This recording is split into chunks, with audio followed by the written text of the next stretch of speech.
Bonjour à toutes et tous, entrepreneurs, chômeurs, salariés et même syndicalistes, bienvenue dans ce tout nouvel épisode de la revue de presse d'un salaud de patron.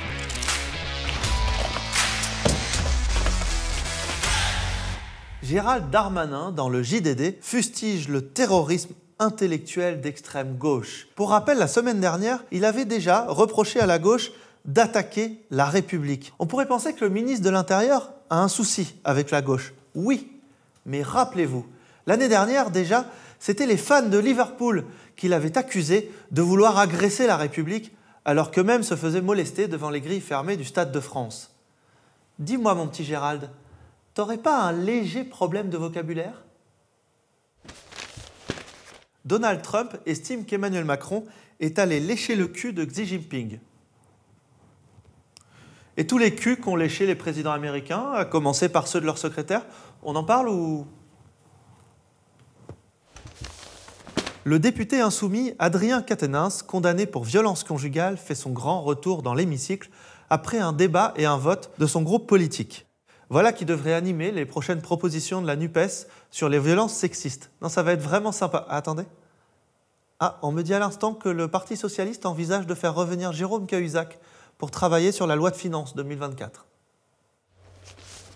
Lu dans Le Monde, les actionnaires de Stellantis, Peugeot, Citroën, Opel, Fiat, etc., débattent de la rémunération de leur patron Carlos Tavares. Celui-ci percevrait en effet 23,5 millions d'euros en 2022 au vu des bons résultats de l'entreprise. Pendant, il faut le dire, que les salariés se seraient vus verser, eux, une prime de résultat de 4 300 euros. Alors pourquoi ça grince des dents ? Parce que Carlos Tavares gagnerait en une journée ce que gagne un salarié moyen de son groupe en un an.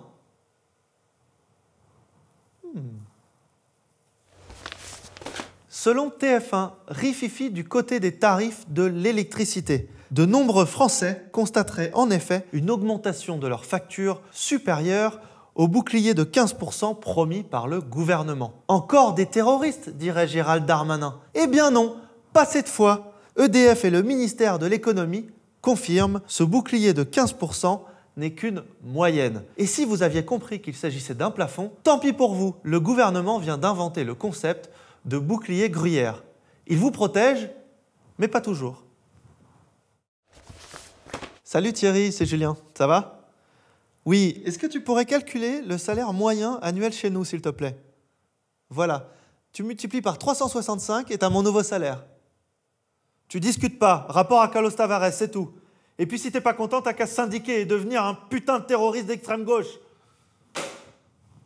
Je te dénoncerai tout ça à Darmanin, moi.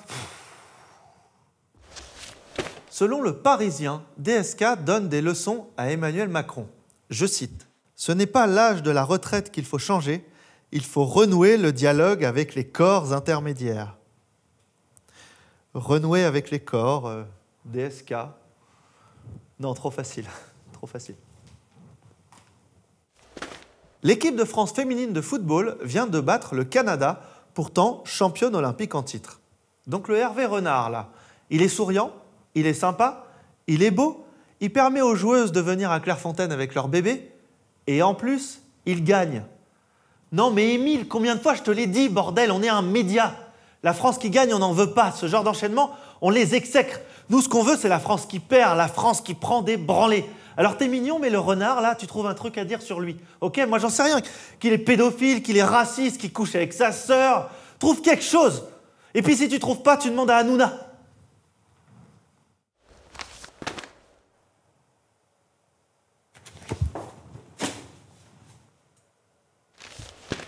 Merci d'avoir feuilleté les médias avec moi. À très vite pour une nouvelle revue de presse. Like, partage, jette pierre, colibé. N'hésitez pas, je suis là.